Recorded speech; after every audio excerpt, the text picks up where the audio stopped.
Hello everyone. Today again we are going to restart the chapter 14 of class 12th chemistry that is biomolecule और अभी तक हमने इसमें carbohydrate के बारे में पढ़ लिया है, अमीनो एसिड का स्ट्रक्चर पढ़ लिया है। अब हम प्रोटीन का स्ट्रक्चर पढ़ेंगे। थोड़ा लेट हो गया था वीडियो में क्योंकि मेरी तबीयत हुई सही नहीं थी, इसलिए थोड़ा लेट हो गया वीडियो बनाने में। अब हम स्टार्ट करते हैं रीस्टार्ट फिर से स्ट्रक्चर ऑफ प्रोटीन पे।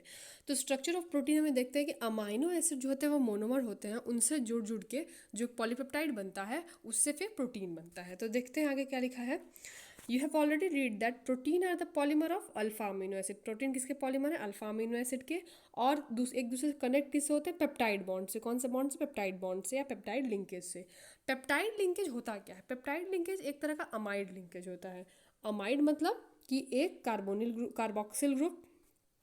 कार्बोक्सिल ग्रुप से और एक अमीन ग्रुप से जो रिएक्शन होगा, एक वाटर मॉलिक्यूल का एलिमिनेशन होता है यहाँ पे, और इनके बीच में जो बनने वाला लिंकेज होता है इसे क्या कहते हैं? Amide linkage. कौन सा linkage? Amide linkage. Amide linkage और पेप्टाइड लिंकेज दोनों एक ही, मतलब जो पेप्टाइड लिंकेज है वो भी एक तरह का अमाइड लिंकेज है, लेकिन थोड़ा सा डिफरेंस होता है पेप्टाइड लिंकेज और अमाइड लिंकेज में। पेप्टाइड लिंकेज और अमाइड लिंकेज में जो थोड़ा सा डिफरेंस ये होता है कि जो अमाइड लिंकेज होता है हमारा, वो कार्बोक्सिल ग्रुप और अमीन ग्रुप के बीच होता है, और पेप्टाइड भी इन दोनों के बीच में होता है। लेकिन पेप्टाइड लिंकेज में खास बात ये होती है कि पहला जो अमीनो एसिड होगा, पेप्टाइड लिंकेज में पहला अमीनो एसिड होगा, उसका हमेशा हम कार्बोक्सिल ग्रुप लेंगे और दूसरे अमीनो एसिड का अमीन ग्रुप लेंगे। तो मतलब पहला जो रहेगा ग्रुप, जो भी अमीनो एसिड है उसका पहला कार्बोक्सिल, क्योंकि बॉन्ड तो दोनों तरफ से बन सकता है, अमीन से बन सकता है, कार्बोक्सिल ग्रुप से बन सकता है, लेकिन पेप्टाइड बॉन्ड की ये कंडीशन होती है कि जो पहला अमीनो एसिड होगा उसके कार्बोक्सिल ग्रुप से ही दूसरे अमीनो एसिड के अमीन ग्रुप को जोड़ते हैं। तो अगर हम आप लिखना चाहेंगे थोड़ा डिफिनेशन लिख लेंगे कि peptide linkage is a amide linkage in which the carboxyl group of first amino acid bind to the amine group of next amino acid by elimination of water molecule। ये छोटा सा डेफिनेशन है peptide linkage का। Peptide linkage अलग नहीं, वो amide linkage ही है, लेकिन यहाँ पे कंडीशन ये होती है कि पहला अमीनो एसिड होगा उसका हम कार्बोक्सिलिक ग्रुप ही लेंगे, अमीन ग्रुप नहीं लेंगे, और दूसरे का अमीन ग्रुप लेंगे। फर्दर जैसे कि यहाँ बनाया हुआ है, पहला अमीनो एसिड में बताया था कि एच रहेगा तो ग्लाइसिन हो जाएगा, और दूसरे में CH3 है तो एलेनिन हो जाएगा, तो इसे कहेंगे ग्लाइसाइल एलेनिन। और दूसरी बात ये कि अगर हम अमीनो एसिड का सीक्वेंस बदल देते हैं तो प्रोटीन का सीक्वेंस बदल जाएगा। जैसे अगर यहाँ पे पहले मैंने ग्लाइसिन रखा और फिर एलेनिन रखा तो इससे बनने वाला जो पेप्टाइड होगा वो अलग होगा, और अगर हम पहले एलेनिन रखते हैं बाद में ग्लाइसिन रखते हैं तो अलग होगा। नेचर में 20 टाइप के अमीनो एसिड पाए जाते हैं, लेकिन सॉरी नेचर में हज़ारों तरह के, लाखों तरह के अमीनो एसिड पाए जाते हैं, क्योंकि अमीनो एसिड का जो बेसिक स्ट्रक्चर होता है NH2 and COOH and R जो होता है, तो R को हम बदलते जाएंगे, हमें नया नया अमीनो एसिड मिलता जाएगा। लेकिन जो प्रोटीन बनाते हैं, यानी नेचर में जितने प्रोटीन बनते हैं उनको बनाने के लिए केवल 20 अमीनो एसिड ही ज़रूरत होती है। तो उन 20 अमीनो एसिड का सीक्वेंस बदल बदल के हम अलग अलग तरह के प्रोटीन बना सकते हैं। सपोज करिए कि मान लीजिए हमारे पास 3 लेटर हैं, GOD, तो इसका मतलब गॉड यानी भगवान है। अगर हम इस लेटर को बदल देते हैं, यानी कि DOG कर देते हैं, लेटर तो सेम है लेकिन इनका अगर सीक्वेंस बदल दिए तो इनकी मीनिंग बदल जाती है। उसी तरह से अमीनो एसिड, जो 20 तरह के अमीनो एसिड हैं, उनका अगर हम सीक्वेंस बदल देते हैं तो हमें अलग अलग तरह के पेप्टाइड या पॉलीपेप्टाइड मिलते हैं। अच्छा, ये जो लिंकेज इनके बीच में, अगर 2 अमीनो एसिड हैं तो इसे हम कहेंगे डाईपेप्टाइड, और डाईपेप्टाइड के बीच में एक ही पेप्टाइड लिंकेज होगा। अगर 3 अमीनो एसिड होते हैं, मान लीजिए एक अमीनो एसिड ये, एक अमीनो एसिड ये और एक अमीनो एसिड ये है, तो 3 अमीनो एसिड होते तो उनको कहते हैं ट्राईपेप्टाइड। लेकिन पेप्टाइड बॉन्ड कितना होता? 2। ट्राईपेप्टाइड में 2 पेप्टाइड बॉन्ड। अगर 4 अमीनो एसिड होता उसे हम कहते हैं टेट्रापेप्टाइड, लेकिन बॉन्ड कितना होता है उनमें? 3। ठीक है, तो ये बात ध्यान दीजिएगा, अगर टेट्रापेप्टाइड लिखा है तो इसका ये मतलब नहीं कि उसमें 4 पेप्टाइड बॉन्ड है, उसका मतलब ये है कि उसमें 4 अमीनो एसिड है। इसी तरह से डाईपेप्टाइड, टेट्रापेप्टाइड, पेंटापेप्टाइड, फिर पॉलीपेप्टाइड, ढेर सारे मोनोमर्स यूनिट जुड़ जाएंगे तो उसे कहेंगे पॉलीपेप्टाइड। तो हम देखते हैं, आगे पढ़ते हैं। You have already read that protein are the polymer of alpha amino acid। तो प्रोटीन किसके पॉलीमर है? Alpha amino acid. Amino acid ने जब पढ़ाया था तो बताया था अमीनो एसिड कई तरह के होते हैं, alpha, beta, gamma, delta and so on, लेकिन जो प्रोटीन में पाए जाते हैं वो अल्फा अमीनो एसिड होते हैं। They are connected to each other by peptide bond. जैसे मैंने बता दिया पेप्टाइड बॉन्ड क्या होता है। पेप्टाइड बॉन्ड एक तरह का अमाइड बॉन्ड ही होता है जो कार्बोक्सिल ग्रुप और अमीन ग्रुप के बीच में बनता है, लेकिन ये स्पेशल ये होता है कि पहला जो अमीनो एसिड होगा उसका हम कार्बोक्सिल ग्रुप लेंगे और दूसरे वाले का अमीन ग्रुप लेंगे। Chemically, peptide linkage is an amide bond formed between carboxyl group and amine group. The reaction between two molecules of similar or dissimilar amino acid proceed through the combination of amine group of one molecule with carboxyl group of another molecule. तो इसमें क्या होता है कि एक amino acid का carboxylic group दूसरे के अमीन ग्रुप से रिएक्शन करता है और एक वाटर मॉलिक्यूल का एलिमिनेशन होता है और फिर उनके बीच में एक बॉन्ड बनता है। This result in the elimination of water molecule and formation of peptide bond. इससे क्या होता है कि वाटर मॉलिक्यूल का एलिमिनेशन होता है और बनता क्या है? Peptide bond. देखिए जैसे कि यहाँ पे पेप्टाइड बॉन्ड आप देख सकते हैं। The product of reaction is called dipeptide. और इस प्रोडक्ट रिएक्शन के प्रोडक्ट क्या कहेंगे? डाईपेप्टाइड। क्यों? क्योंकि दो अमीनो एसिड जुड़े हैं इसलिए dipeptide. Because it is made up of to amino acid. अगर दो अमीनो एसिड से जुड़ा है यानी कि इसे क्या कहेंगे हम? Dipeptide. For example when carboxyl group of glycine combines with amine group of alanine we get a dipeptide glycyl alanine. तो अगर हम देखते हैं ग्लाइसिन से जब एलेनिन जुड़ता है तो एक डाईपेप्टाइड मिलता है क्योंकि दो अमीनो एसिड जुड़ रहे हैं और इन्हें क्या कहेंगे? ग्लाइसाइल एलेनिन। पहला जो है ग्लाइसाइल, दूसरा एलेनिन। और सपोज करिए हम यहाँ पे पहले एलेनिन लेते फिर ग्लाइसिन लेते तो क्या कहते हैं? एलाइल ग्लाइसिन। तो नाम बदल जाता, सीक्वेंस चेंज हो जाता है। If the third amino acid combine to a dipeptide the product is called tripeptide. और दो अमीनो एसिड हैं उनके साथ एक और अमीनो एसिड जुड़ गया तो इसे क्या कहेंगे? Tripeptide. A tripeptide contain 3 amino acid. Tripeptide में कितने अमीनो एसिड होते हैं? 3 अमीनो एसिड होते हैं। A tripeptide contains 3 amino acid linked to the 2 peptide linkage।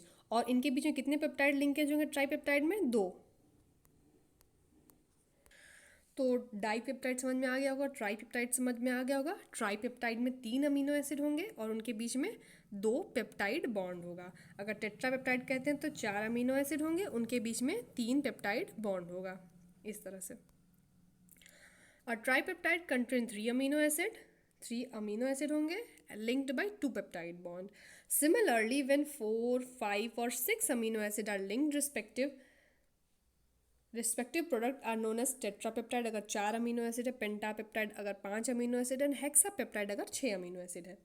When the number of such amino acid is more than 10 और जब 10 से ज़्यादा यूनिट हो जाएंगे उसे कहेंगे हम polypeptide. Polypeptide with more than 100 amino acid residue having molecular mass higher than 10,000 U is called protein। तो ऐसे पॉलीपेप्टाइड जिनमें अमीनो एसिड जो है वो 100 से ज़्यादा है और उनका मॉलिक्यूलर मास जो है लगभग 10,000 से ज़्यादा है, तब 10,000 U यूनिफाइड मास से ज़्यादा है, तब हम उसे जाकर कहेंगे protein. However the distinction between protein and polypeptide distinction between protein and polypeptide is not very sharp। Protein और पॉलीपेप्टाइड के बीच में डिस्टिंक्शन बहुत शार्प नहीं होता। मतलब पॉलीपेप्टाइड से ही प्रोटीन बनता है, लेकिन होता क्या है कि जो पॉलीपेप्टाइड की चेन होती है उसमें कई बार फोल्डिंग एंड कॉइलिंग होती है जिसके बाद वो जाके प्रोटीन की तरह काम करता है। Polypeptide with few amino acids are likely to be called protein if they are ordinary well-defined conformation of proteins such as insulin with 51 amino acid। ऐसा कोई पॉलीपेप्टाइड जैसे मैंने कहा कि उसमें 100 अमीनो एसिड से ज़्यादा होना चाहिए, उसका मॉलिक्यूलर मास 10,000 से ज़्यादा होना चाहिए, लेकिन कभी कभी क्या होता है कि कम अमीनो एसिड ही हैं लेकिन वो जो पॉलीपेप्टाइड का चेन बनेगा उसमें एक पर्टिकुलर कन्फर्मेशन मिलता है।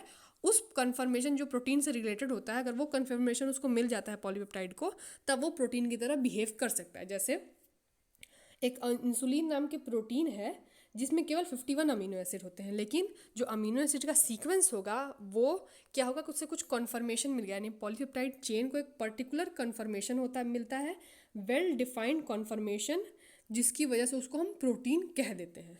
यानी कि जितने भी पॉलीपेप्टाइड हैं उन्हीं से प्रोटीन बनेगा, लेकिन सारे पॉलीपेप्टाइड को हम प्रोटीन नहीं कह सकते।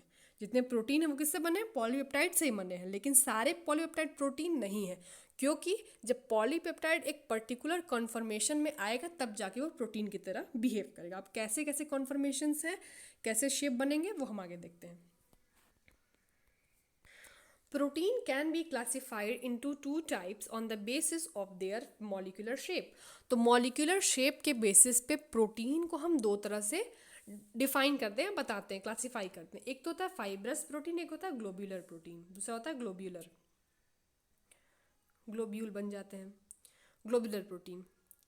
तो when polypeptide chain run parallel and are held together by hydrogen and disulfide bond, then fiber-like structure is formed. Such of protein are generally insoluble in water and some common example are keratin present in hair wool and myosin. तो होता क्या है कि जब polypeptide की chain है, बनना protein polypeptide से ही है।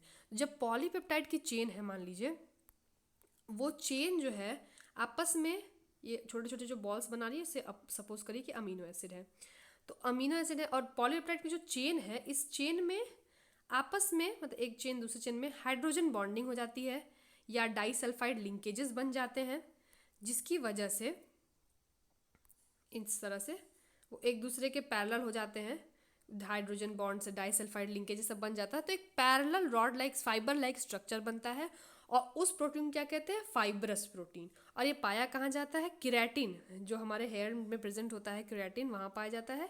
और मायोसिन, मायोसिन जो मसल्स में पाए जाते हैं फाइबर्स प्रोटीन के, उन्हें मायोसिन कहते हैं। तो और ये इसकी प्रॉपर्टी ये होती है कि इनसॉल्युबल इन वाटर, ये सॉल्युबल नहीं होता, वाटर इनसॉल्युबल होता है। कौन सा प्रोटीन? Fibrous protein. तो फाइब्रस प्रोटीन में क्या है कि जो पॉलीपेप्टाइड की चेन है वो आपस में पैरेलल रहेगी, आपस में पैरेलल रहेगी और इनके बीच में हाइड्रोजन बॉन्ड डाइसल्फाइड बॉन्ड इस तरह से बनता रहेगा और ये वाटर इनसॉल्युबल होंगे। और किस में पाए जाते हैं? एग्जाम्पल है केराटिन एंड मायोसिन। अब देखते दूसरा ग्लोब्यूलर प्रोटीन। ग्लोब्यूलर प्रोटीन क्या होता है? These are the structure result when chain of polypeptide coil around to give a spherical shape. जैसे मान लीजिए कोई ऊन का धागा है, वो उसे गोला बनाते हैं, तो जब पॉलीपेप्टाइड का चेन आपस में एक स्फेरिकल शेप ले लेता है इस तरह से, तो वैसा बनने वाला जो प्रोटीन होगा उसे कहेंगे globular protein. These are usually water soluble in water, तो ये यूजुअली वाटर सॉल्युबल होते हैं। Insulin and albumins are the common example of globular protein. तो ग्लोब्यूलर प्रोटीन का कॉमन एग्जाम्पल क्या है? Insulin and globulin. एग्जाम्पल थोड़ा याद करते रहिएगा क्योंकि हो सकता है एग्जाम्पल पूछे। Structure and shape of protein can be studied at 4 different level. तो पहले हम बता दिया ग्लोब्यूलर प्रोटीन से क्लासीफाई किए हैं, फाइब्रस एंड ग्लोब्यूलर। लेकिन जो प्रोटीन का स्ट्रक्चर उसको हम 4 लेवल पे पढ़ते हैं। पहला primary structure, secondary structure, tertiary structure and quaternary structure. तो देखते हैं प्राइमरी स्ट्रक्चर क्या होता है प्रोटीन का। तो प्राइमरी स्ट्रक्चर क्या होता है कि सिंपल जैसे जो अमीनो एसिड का सीक्वेंस होता है वही प्राइमरी स्ट्रक्चर होता है। जैसे अमीनो एसिड का चेन है, तो इसे पॉलीपेप्टाइड में जो अमीनो एसिड का सीक्वेंस है, इसी सीक्वेंस में जो अरेंजमेंट होती है वही प्राइमरी स्ट्रक्चर होता है। अगर हम सीक्वेंस बदल देते हैं तो हमारा प्रोटीन यानी प्राइमरी स्ट्रक्चर बदल जाता है। जैसे मान लीजिए 6 अमीनो एसिड है, कोई 1 2 3 4 इस तरह से 2 3 4 5, तो 5 अमीनो एसिड का सीक्वेंस, अगर ये सीक्वेंस हम बदल देते हैं तो एक नया पॉलीपेप्टाइड हमको मिल जाएगा। तो प्राइमरी स्ट्रक्चर में होता क्या है कि मेनली जो होता है सीक्वेंस होता है अमीनो एसिड का एक पर्टिकुलर मैनर में। Primary structure of protein, primary structure of protein देखते हैं। प्रोटीन में हैव वन और मोर पॉलीपेप्टाइड चेन। जो प्रोटीन है वो एक या एक से ज़्यादा पॉलीपेप्टाइड चेन से बन सकता है। Each polypeptide in a protein has amino acid linked with each other in a specific sequence and it has sequence of amino acid that is said to be primary structure of that protein। तो primary structure कुछ होता नहीं, वही जो उसका sequence है amino acid का, जो पर्टिकुलर सीक्वेंस है, स्पेसिफिक सीक्वेंस है, उन्हीं सीक्वेंस को क्या कहते हैं? Primary structure of protein. Any change in this primary structure, the sequence of amino acid creates a different protein। और अगर हम sequence of amino acid को बदल देते हैं तो एक हमें different protein मिल जाता है। तो primary structure क्या है? केवल amino acid का sequence है, particular या specific sequence है। अगर उसमें sequence में थोड़ी भी change करते हैं, amino acid का sequence बदल देते हैं, ग्लाइसिन है एलेनिन, पहले ग्लाइसिन फिर एलेनिन है, अगर मान लीजिए पहले एलेनिन ग्लाइसिन कर देते तो दूसरा प्रोटीन हमको मिल जाएगा।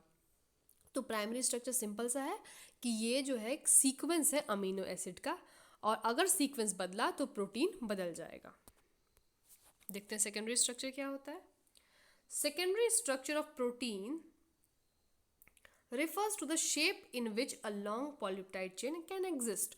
तो पॉलीपेप्टाइड चेन तो उसमें हज़ारों सैकड़ों यूनिट्स हैं अमीनो एसिड के, तो हमेशा स्ट्रेट ऐसे रॉड नहीं एग्जिस्ट करते, वो आपस में फोल्ड हो जाते हैं, कॉइल हो जाते हैं। उस तरह से जो फोल्डिंग और कॉइलिंग होती है वो क्यों होती है? हाइड्रोजन बॉन्ड के फॉर्मेशन की वजह से। जैसे कि आप यहाँ पे देख सकते हैं स्ट्रक्चर में, यहाँ पे कुछ ग्रुप है, कार्बोनिल ग्रुप है, यहाँ अमीन ग्रुप का H है, तो इनके बीच में हाइड्रोजन बॉन्डिंग हो रही है। ये कौन सा बॉन्ड है? हाइड्रोजन बॉन्ड हो रही है। हाइड्रोजन बॉन्ड किसके बीच में होता है? ऐसे हाइड्रोजन के बीच में होता है जो किसी इलेक्ट्रोनेगेटिव एटम पे प्रेजेंट हो। ऐसा हाइड्रोजन जो किसी एक इलेक्ट्रोनेगेटिव एटम में प्रेजेंट हो। कौन सा इलेक्ट्रोनेगेटिव एटम? फ्लोरीन हो, ऑक्सीजन हो, नाइट्रोजन हो। इस पे अगर हाइड्रोजन प्रेजेंट है और सामने कोई दूसरा इलेक्ट्रोनेगेटिव एटम है, या हाइड्रोजन या फ्लोरीन ऑक्सीजन नाइट्रोजन या क्लोरीन, कुछ ऐसा इलेक्ट्रोनेगेटिव एटम यहाँ पे दूसरा है, दूसरा कोई इलेक्ट्रोनेगेटिव एटम है, तो इनके बीच में जो बॉन्ड होगी उस बॉन्ड को हम हाइड्रोजन बॉन्ड कहते हैं। तो जैसे यहाँ पे आप देख सकते हैं इस वाले स्ट्रक्चर में एक कार्बोनिल कार्बन है, कार्बोनिल में जो ऑक्सीजन है वह इलेक्ट्रोनेगेटिव है, और हाइड्रोजन कहाँ प्रेजेंट है? एक एन पे, जो नाइट्रोजन जो भी इलेक्ट्रोनेगेटिव है, तो इनके बीच में एक बॉन्ड बनता है, नहीं कहते हाइड्रोजन बॉन्ड। तो ये हाइड्रोजन बॉन्ड बनने की वजह से इस चेन में क्या हो जाती है? फोल्डिंग हो जाती है, और इस फोल्डिंग को ही हम क्या कहते हैं? Secondary structure. देखिए जैसे पे बॉन्ड की वजह से फोल्डिंग हो गई है चेन के लेंथ में, तो इसे क्या कहेंगे? Secondary structure. तो secondary structure of protein refers to the shape in which long polypeptide chain can exist. जैसे लॉन्ग पॉलीपेप्टाइड चेन जिस शेप में रहता है उस शेप को हम सेकेंडरी स्ट्रक्चर कहते हैं। They are found to exist in two different type of structure, और दो तरह के डिफरेंट स्ट्रक्चर बनते हैं। देखा गया है कि दो डिफरेंट तरह के स्ट्रक्चर बन रहे हैं। कौन कौन से? एक बनता है अल्फा हेलिक्स यानी हेलिकल स्ट्रक्चर बनता है, और एक बनता है बीटा प्लीटेड शीट। एक बीटा प्लीट की तरह शीट बनता है, इस तरह से शीट। तो दो स्ट्रक्चर, तो सेकेंडरी स्ट्रक्चर में दो तरह के स्ट्रक्चर देखे गए हैं, अल्फा हेलिक्स और beta pleated sheet. These structure arise due to regular folding of the backbone of polypeptide chain due to hydrogen bond between carbonyl group and NH2 of peptide bond। तो ये secondary structure देखा क्यों गया है? क्योंकि जो polypeptide का backbone यानी पॉलीपेप्टाइड चेन है, उनमें जो कार्बोनिल ग्रुप, अमीन ग्रुप में हाइड्रोजन प्रेजेंट है, इनके बीच में क्या हो जाता है? हाइड्रोजन बॉन्डिंग हो जाती है, जिसकी वजह से ये बेंड हो जाते हैं। और हाइड्रोजन बॉन्डिंग होती क्यों है? कि हाइड्रोजन बॉन्डिंग एक तरह का बॉन्ड है, बॉन्ड जो है फॉर्मेशन स्टेबिलिटी लाता है, तो उस चेन को स्टेबल करने के लिए वो जो चेन के जो एटम्स हैं वो बॉन्ड करते हैं, हाइड्रोजन बॉन्ड बनाते हैं, जिनकी वजह से स्टेबिलिटी आती है। और दो तरह का स्ट्रक्चर बनता है, एक तो बनता है अल्फा हेलिक्स और एक बनता है बीटा प्लीटेड शीट, प्लीट्स की तरह शीट बनता है इस तरह से। ये दो चेन है, आपस में हाइड्रोजन बॉन्डिंग होती है। Alpha helix is one of the most common way in which a polypeptide chain forms a possible hydrogen bond by twisting a right-handed screw। तो ये जो अल्फ़ा हेलिक्स है बहुत कॉमन वे, मतलब मॉलिक्यूल जो है, मतलब पॉलीपेप्टाइड चेन है, वो हमेशा अल्फ़ा हेलिक्स के फॉर्म में बनते हैं, हेलिक्स बनाते हैं या पाए जाते हैं मैक्सिमम। तो मॉलिक्यूल मैक्सिमम अल्फ़ा हेलिक्स के फॉर्म में रहना चाहता है, क्योंकि अल्फ़ा हेलिक्स बनाने में उसे मैक्सिमम पॉसिबिलिटीज़ मिलती हैं हाइड्रोजन बॉन्ड बनाने की। जितनी ज़्यादा हाइड्रोजन बॉन्ड बनेंगे उतना ज़्यादा उसमें स्टेबिलिटी आती है, तो जितना ज़्यादा हाइड्रोजन बॉन्ड बनता है उतना ही स्टेबिलिटी आती है, इसलिए अल्फ़ा हेलिक्स मॉलिक्यूल बनाता है। Twisted in a right handed screw, right handed screw की तरह इसमें ट्विस्टिंग होती है, राइट हैंड में स्क्रू लेके फिर ट्विस्ट करते हैं, उस तरह से इसमें ट्विस्टिंग होती है। With the NH group of amino acid residue hydrogen bonded to the carbonyl group adjacent turn in a helix as shown। तो कैसे बनता कैसे है? जो अमीन और कार्बोक्सिल कार्बोनिल ग्रुप है, देखिए यहाँ पे देख सकते हैं आप, ट्विस्टिंग हो रही है। तो यहाँ पे जैसे कार्बोनिल ग्रुप है, इस कार्बोनिल ग्रुप से इस अमीन ग्रुप के बीच में हाइड्रोजन बॉन्ड बन रहा है, इस कार्बोनिल से इस हाइड्रोजन के बीच में हाइड्रोजन बॉन्ड बन रहा है, इसको इससे बन रहा है। तो इस तरह से ये चेंज होता है, आपस में फोल्ड होता है एक हेलिकल स्ट्रक्चर में, उस स्ट्रक्चर कहते हैं अल्फा हेलिक्स। और इस अल्फा हेलिक्स से ये मैक्सिमम पॉसिबल हाइड्रोजन बॉन्ड बन जाता है। अब देखते हैं बीटा प्लीटेड शीट क्या होता है। बीटा प्लीटेड शीट में अल्फा हेलिक्स जो था वो एक ही पॉलीपेप्टाइड चेन में हुआ, लेकिन बीटा प्लीटेड शीट जो बनेगा दो अलग अलग पॉलीपेप्टाइड के बीच में हाइड्रोजन बॉन्डिंग हो। जैसे यहाँ देखिए आप चेन देख सकते हैं, ये देखिए एक पॉलीपेप्टाइड की चेन है इस तरह से, और ये दूसरी पॉलीपेप्टाइड की चेन है इस तरह से, और इनके बीच में हाइड्रोजन बॉन्डिंग हो रही है। ये जो हाइड्रोजन बॉन्डिंग ये होता है बीटा प्लीटेड शीट्स। तो एडजेसेंट जो पॉलीपेप्टाइड चेन होते हैं उनके बीच में जो हाइड्रोजन बॉन्डिंग बनती है उससे बनने वाला स्ट्रक्चर कहते हैं बीटा प्लीटेड शीट। देखते हैं कैसे होता है beta pleated sheet. In beta pleated sheet structure, all the polypeptide chain are stretched out to nearly maximum extension and then laid side by side, which are held together by intermolecular hydrogen bond. तो इसमें beta pleated sheet में क्या होता है, जितने भी peptide chain होते हैं वो इतने मैक्सिमम एक्सटेंशन पे होते हैं, मतलब एक्सटेंडेड होते हैं, मैक्सिमम एक्सटेंड होते हैं, और वो जो है आपस में एक हाइड्रोजन बॉन्डिंग बनाते हैं। इंटरमॉलिक्यूलर यानी दो मॉलिक्यूल के बीच में हाइड्रोजन बॉन्डिंग बनती है। This structure resembles a pleat folded by drapery and therefore is known as pleated sheet. तो प्लीट जैसे कि आप इंडियन साड़ीज पहनते हैं तो प्लीट्स बनाते हैं, उस तरह से ये फोल्डिंग होती है, तो इसे कहते हैं प्लीटेड शीट। आई होप समझ में आ गया होगा। तो प्राइमरी स्ट्रक्चर क्या है, अमीनो एसिड का सीक्वेंस है। सेकेंडरी स्ट्रक्चर क्या है, उसी पॉलीपेप्टाइड चेन में फोल्डिंग हो गई है, या तो अल्फा हेलिक्स के फॉर्म में या बीटा प्लीटेड शीट के फॉर्म में, किसकी वजह से, हाइड्रोजन बॉन्ड बनने की वजह से, उस स्ट्रक्चर को कह रहे हैं सेकेंडरी स्ट्रक्चर। अब टर्शियरी स्ट्रक्चर देखते हैं क्या होता है। Tertiary structure of protein, the tertiary structure of protein are represent overall folding of the polypeptide chain. तो टर्शियरी स्ट्रक्चर जो दिखाता है ओवरऑल फोल्डिंग दिखाता है। अभी तक तो हमने alpha helix beta pleated sheet बनाया था, अब फर्दर जो फोल्डिंग होगी और फाइनल फोल्डिंग जिसे कहेंगे वो टर्शियरी स्ट्रक्चर होता है। तो टर्शियरी स्ट्रक्चर क्या होता है कि जब folding secondary structure further folding होती है तो उसे बनने वाला स्ट्रक्चर जो होता है टर्शियरी स्ट्रक्चर होता है। Tertiary structure of protein represent overall, tertiary structure of protein represent the overall folding of polypeptide chain. तो ये ओवरऑल फोल्डिंग दिखाता है पॉलीपेप्टाइड चेन, पॉलीपेप्टाइड चेन में कितनी फोल्डिंग हुई है overall final. Further folding of secondary structure, मतलब कि सेकेंडरी स्ट्रक्चर के फोल्डिंग के बाद जो स्ट्रक्चर बनता है उसे हम टर्शियरी स्ट्रक्चर कहते हैं। This give rise to two major molecular shape, और दो तरह के मॉलिक्यूलर शेप आते हैं, जैसे मैंने फाइब्रस और ग्लोब्यूलर पढ़ा था, ये टर्शियरी स्ट्रक्चर में आता है। Give rise to two major molecular shape which is fibrous and globular. तो ये फोल्डिंग मतलब सेकेंडरी स्ट्रक्चर की फोल्डिंग के बाद जो टर्शियरी स्ट्रक्चर बनता है वो मेनली दो तरह से बनता है, एक ग्लोब्यूलर बनता है या फाइब्रस बनता है।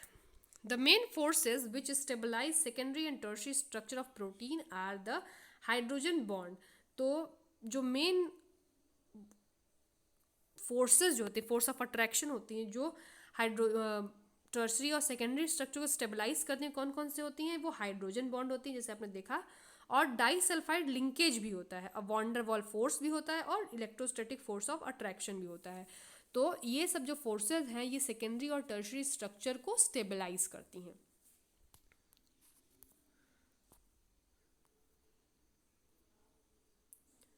अब देखते हैं क्वाटर्नरी स्ट्रक्चर क्या है।